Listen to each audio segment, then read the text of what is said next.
বলা হয়েছে সাধু সাধু সঙ্গ করলে কি হয়।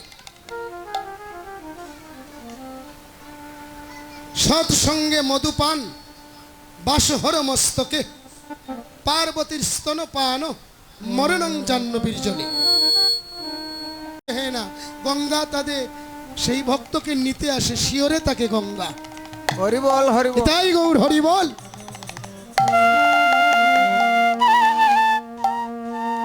মা দুর্গা আপন সন্তানকে অধরামৃত সুধামৃত পান করাইয়া আপন ভক্তকে কুলে, ছেলেকে কুলে করে গন্তব্যস্থানে নিয়ে যায় ভগবতী শক্তি।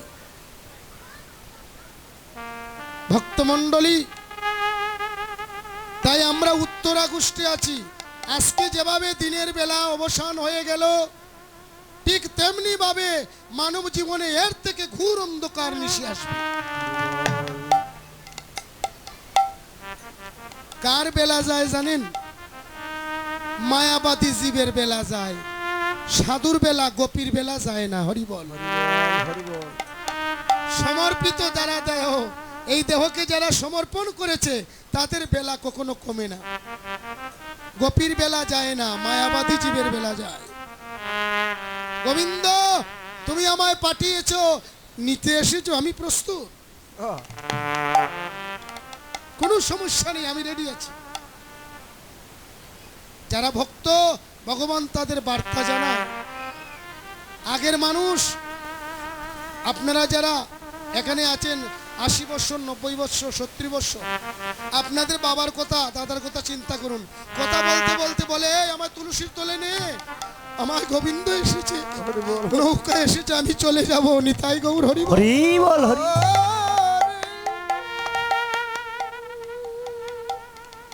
50 বছর নয়, 70-80 বছর নয়, 120 বছর আগের মানুষ পূর্ণ আয়ু বেঁচেছে। আমাদের মনে হঠাৎ করে শ্বাসরুদ্ধ হয়ে মারা যায় না। 80 বছর, 100 বছর আগেকার মানুষ এইভাবে ছিল, কারণ তারা দেহের মাঝে চৈতন্য শক্তি বিরাজমান। অসময়ে ভক্তকে নিবে না, সময় মতো আপন ভক্তকে নামামৃত পান করাইয়া নিবে। হরি বল।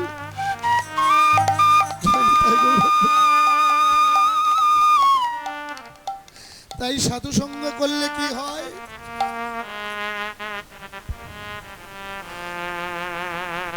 সাধু সঙ্গ করলে সৎ সঙ্গে গন্তব্য রাস্তা পরিষ্কার দেখা যায়, কোনো মায়ার আবর্জনা থাকে না। তাই ভক্তমণ্ডলী, আপনারা যারা সাধু সঙ্গ করেন, ভক্ত সঙ্গ করেন, মন দিয়ে একবারে মন গভীর চিন্তা করে হরিনাম শ্রবণ করবেন। হরিনাম নিয়ে অভিনয় করলে হবে না। নাম নিয়ে যদি অভিনয় করে কেউ, তাহলে হবে না। এই যে যারা আমরা কীর্তন গাই, যারা কীর্তন গায়, যন্ত্র বাজায়, তারা কোন দেশের লোক জানেন? যারা চিত্রায়ন করে তারা কোন দেশের লোক? কেউ দেবকুলের, কেউ গন্ধর্বকুলের। হরি বল। শাস্ত্রে বলা হয়েছে, যারা সঙ্গীতকে ভালোবাসে তারা সুর দেবতা কুলের মানুষ। যেমন ব্রাহ্মণ জন্ম 4 বার হরে কৃষ্ণ, তার মাঝে উত্তম হয়েছে ব্রাহ্মণ জন্ম। হরি বল। ব্রাহ্মণ জন্ম উত্তম কেন? এটা হয়েছে শ্রেষ্ঠ জন্ম। উত্তম জন্মে ভগবান একবারে কাছে থাকে। হরি বল। কেউ পণ্ডিত হয়ে যদি কাঙ্গাল হয়, ভগবানের সে কাছে সে অতি প্রিয় হয়। হরি বল।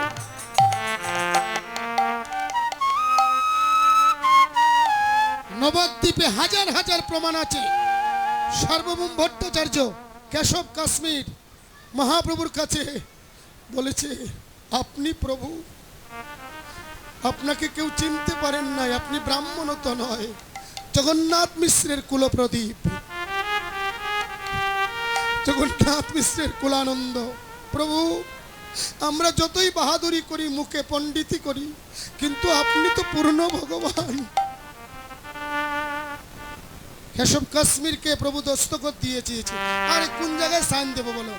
তুমি পণ্ডিত্য চাও, নিয়ে যাও, লিখে দিলাম এখানে, দিয়ে ত্রিপসই দিয়ে দিলাম, যাও। পরের দিন যখন গিয়ে শয়ন কক্ষে শয়ন করেছে, কণ্ঠে থেকে বাঘদেবী বলছে, কেশব কাশ্মীর, আজ থেকে আমি তোমার কণ্ঠে থাকবো না। নিতাই গৌর হরিবল হরিবল। তুমি আমার সন্তান হয়ে আমার জগৎ স্বামীকে অপমান করেছো। সারা জীবন পণ্ডিত্য নিয়ে তুমি ব্যস্ত হয়েছো, কিন্তু নবদ্বীপে যিনি অনাদি আদি গোবিন্দ সর্ব কারণের কারণ, যিনি জগন্নাথ মিশ্রের কুলপ্রদীপ, মা শচীরানীর গর্ভ সিন্ধু মাঝে উদয় হয়েছে জগতের হরি, পতিত পাবন গৌর হরিকে তুমি চিনতে পারলে না। যাও পুত্র, তোমার স্থাপিত বিদ্যা আজ থেকে তুমি পাবে, তুমি আমায় পাবে না। হরি বল হরি। কেশব কাশ্মীর স্বপ্ন দেখে উঠে কাচ্ছে, মা সারা জীবন তোকে কণ্ঠে লালিত করেছি মা, সব জায়গায় বিজয়ের মালা আমাকে পরিয়েছিস মা, আজ কেন থাকবি না মা? বলছে, তুমি আমার পুত্র, আমার জগৎ স্বামীর জন্য তোমার মতো হাজার হাজার পুত্রকে আমি বলিদান দিতে পারি। হরি বল। যিনি জগৎ হরি চিন্তামণি, ওনাকে তুমি পরাজয় করবে? যাও, তোমার হাজার হাজার ভক্ত নিয়ে, শিষ্য নিয়ে মহাপ্রভুর কাছে গিয়ে, প্রেমের অবতারের কাছে গিয়ে প্রেম শিক্ষা নাও। নিতাই গৌর হরিব। রাধা কৃষ্ণ মিলিত বিগ্রহ তনু মহাপ্রভু, অন্তরেতে শ্যামতনু, বাহিরে গৌরাঙ্গ জনু,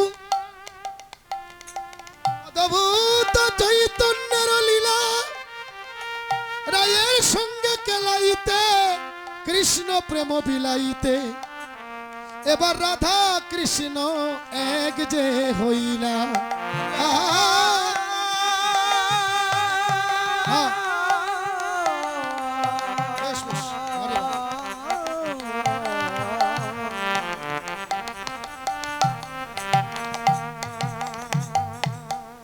কি বলছেন? অন্তরেতে শ্যামতনু, বাহিরে রাধারও জনু। মহাপ্রভু, এই যে তোমার এত সুন্দর দেহ, এটা তোমার নয়, আমরা বিশ্বাস করি না। এই দেহটা তোমার নয়, বারবার ভাগবতে গ্রন্থে প্রমাণ আছে, এটা রাধার তনু। তুমি ভিতরে শ্যাম আর বাহিরে রাধার অঙ্গ। দাপরের শেষ লীলায় রাধা কৃষ্ণ একাশনে শুয়ে নিদ্রায় যায় নিধুবনে। রাধারানী ঘুমিয়েছে, গোবিন্দের চরণে মস্তক রেখে ঘুমিয়ে পড়েছে। হঠাৎ গোবিন্দের চরণে ধরে ঘুমিয়েছে রাধারানী, স্বপ্নে দেখছে আমার প্রাণনাথ আমার কাছে নেই, কোথায় যেন আমার রূপ নিয়ে মস্তক মণ্ডন করে রাধে রাধে বলে ধুলায় পড়ে কাঁধে।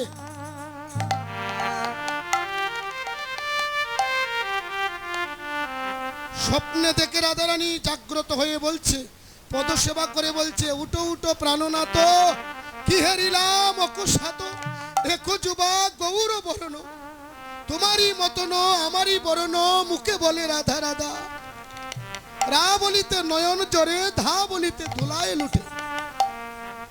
এমন স্বপ্ন কেন দেখলাম প্রাণনাথ? রাধারানী কাঁদছে, নয়ন জলে গোবিন্দের চরণ ধোয়াইয়ে দিচ্ছে। নয়ন জল, শীতল জল গোবিন্দ চরণে যখন দুই ফোঁটা পড়েছে, গোবিন্দ উঠে কাঁদছে, বলছে রাধারানী, আমি 3 যুগ ধরে তোমার প্রেম ঋণী, আমাকে প্রেম ঋণ শোধ করার একটা সুযোগ দাও। সত্য গেল চাহিতে চাহিতে তেতা গেল অধরে অধরে কথা বলতে বলতে দাপর চলে যায় হিয়ায় হিয়ায়, কিন্তু প্রেম তো আর হলো না রাধা।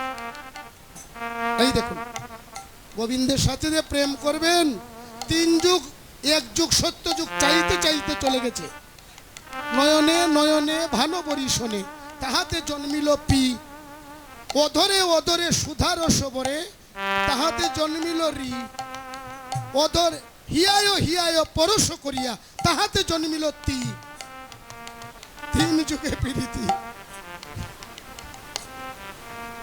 উঠো প্রাণনাথ, বলছে রাধারানী আমাকে একটা সুযোগ দাও, আমি তোমার প্রেম ঋণ শোধ করতে চাই।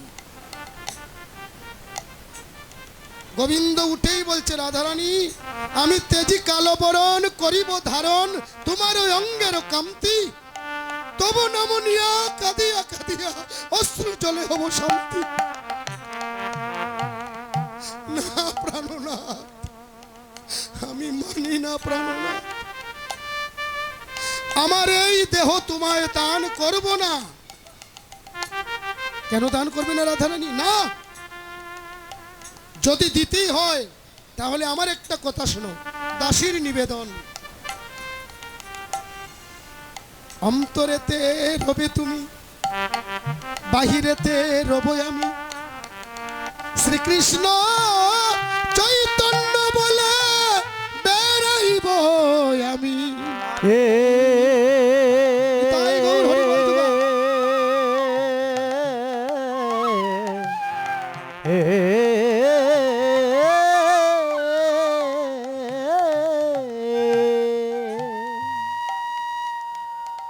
এই লীলাটা এই বৃন্দাবনে নয়, গোলক বৃন্দাবনের লীলা। অন্তরেতে রবে তুমি, বাহিরেতে রব আমি, শ্রীকৃষ্ণ চৈতন্য বলে বেড়াইব আমি। না প্রাণনাথ, রাধারানী বলছে এটা যদি তুমি মানো তাহলে আমি তোমার আমার এই দেহ দিলাম। কৃষ্ণ মানছে না, বলছে না রাধারানী অন্তরেতে রবে তুমি, অন্তরেতে রব আমি, বাহিরেতে রবে তুমি। জয় রাধে শ্রী রাধে বলে বেড়াইব আমি।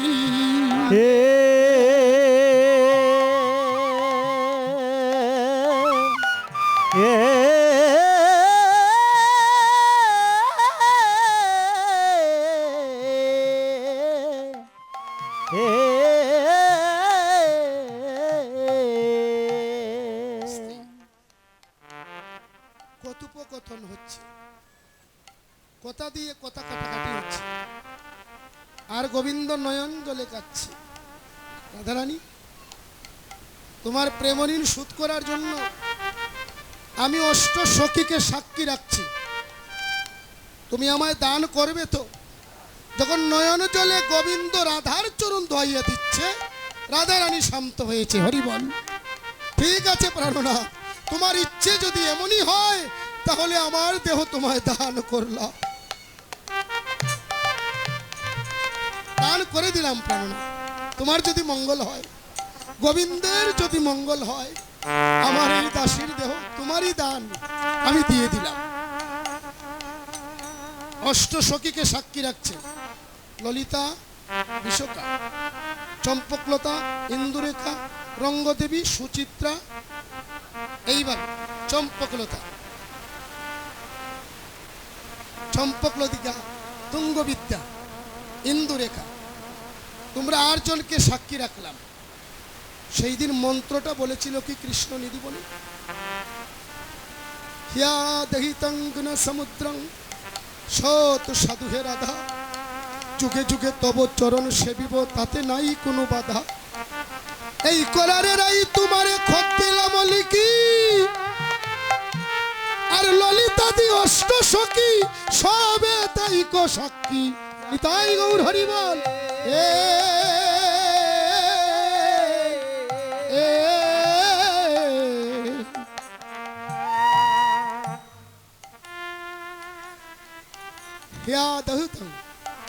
তোমার দেহের মাঝে কোনো আবর্জনা নেই, তোমার দেহ ধৌত করতে হয় না, সর্বদাই ধৌতং হিয়া ধৌতং গুণের সমুদ্রং। সৎ সাধু, শুধু সাধু নয়, তুমি সৎ সাধু হে রাধা। যুগে যুগে তব চরণ সেবিব, তাতে নাই কোনো বাধা। দস্তখত দিয়ে ইতি শ্রীকৃষ্ণ উইল দান করেছে। ঠিক আছে, ভালো, যদি তাই হয় তাহলে আমি মেনে নিলাম। তাই বলছি মহাপ্রভু, এই দেহটা তোমার নয়। অন্তরঙ্গ ভক্ত নিয়ে রস আস্বাদন, আর বহিরঙ্গ ভক্ত নিয়ে নর্তনার কীর্তন। ও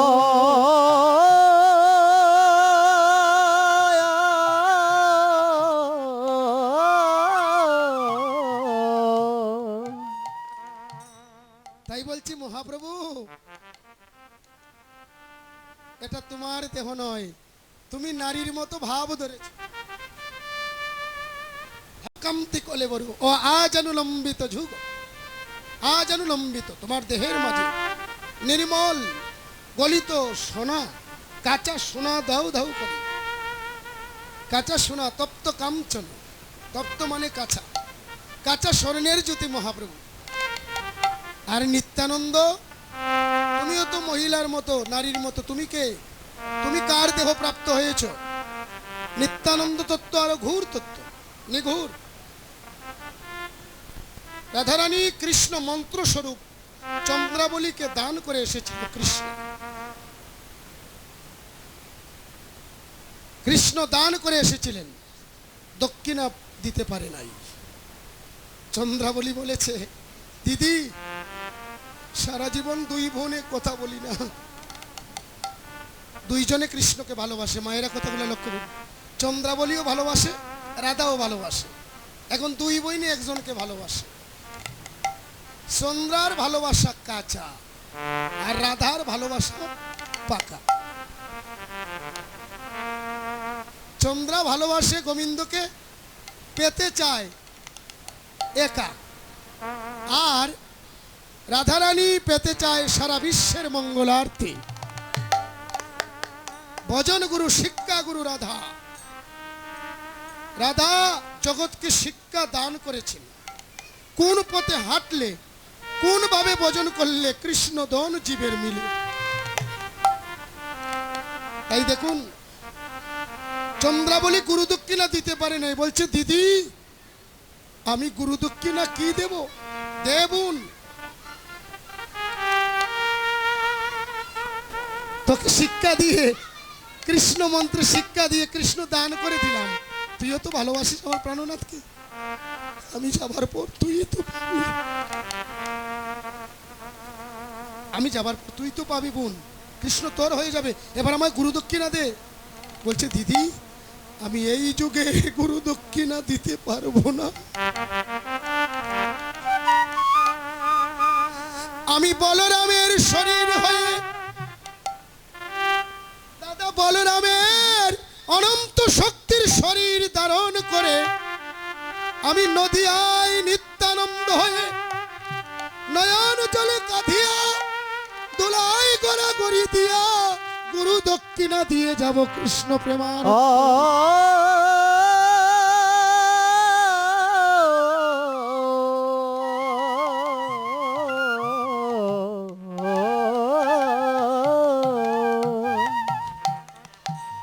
আস্তে মায়েরা কথাগুলা শুনুন। চন্দ্রাবলীর জ্যোতিও কম ছিল না। রাধা যেমন কাঁচা সোনা ছিল, চন্দ্রাবলীর রূপ ছিল বিদ্যুৎ বর্ণাং চন্দ্রাবলী। চন্দ্রাবলীও কম নয়, বিদ্যুৎ বর্ণাং চন্দ্রাবলী।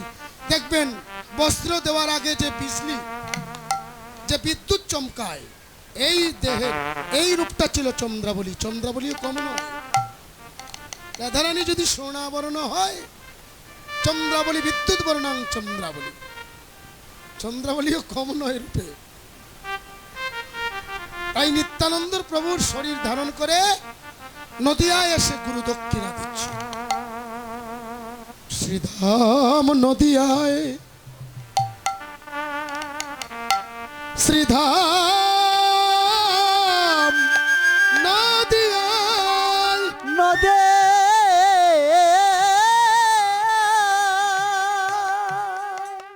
হ্যাঁ গো, ধিনা, ধিনা, হ্যাঁ। শ্রীধাম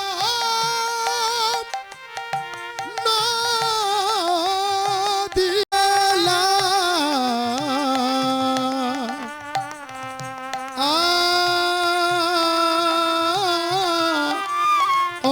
অবসান, বেলায় অবসান। শ্রীবাসঙ্গনে নিয়ে প্রভু সুরধনির কিনারায় বেলায় অবসান। আর গগনে বেলা দেখা যাচ্ছে না, দিনমণি ডুবে গিয়েছে, মহাপ্রভুর নয়নে ধারা বসছে। আর মহাজন রাধা মোহন দাস, রাধা রমন নয় কিন্তু, রাধা রমন হয়েছে রাধা রমন দত্ত, জগন্নাথপুর কেশবপুর, উনি নয়, উনি নয়, রাধা মোহন মহাপ্রভুর সঙ্গের পার্শ্ব। লীলা দর্শন করে কলম ধরেছে, স্বয়ং বাগদেবী আসিয়া কলমে লিখেছে। হরি বল। কি বলছেন রাধা মোহন দাস? সুর ধনী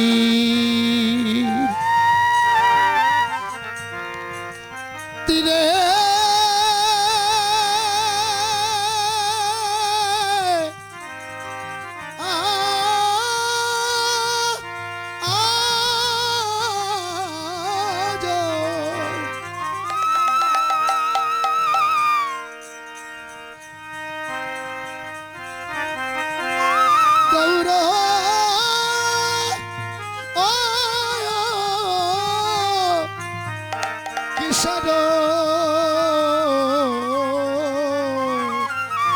সুরদনে মায়েরা জোগাড় দিবেন। তীরে তীরে আজা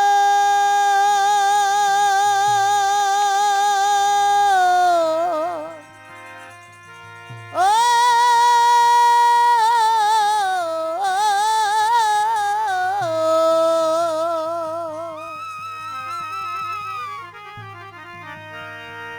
ওই আমার গৌরকে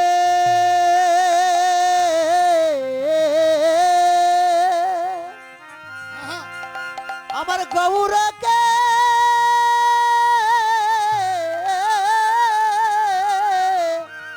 সর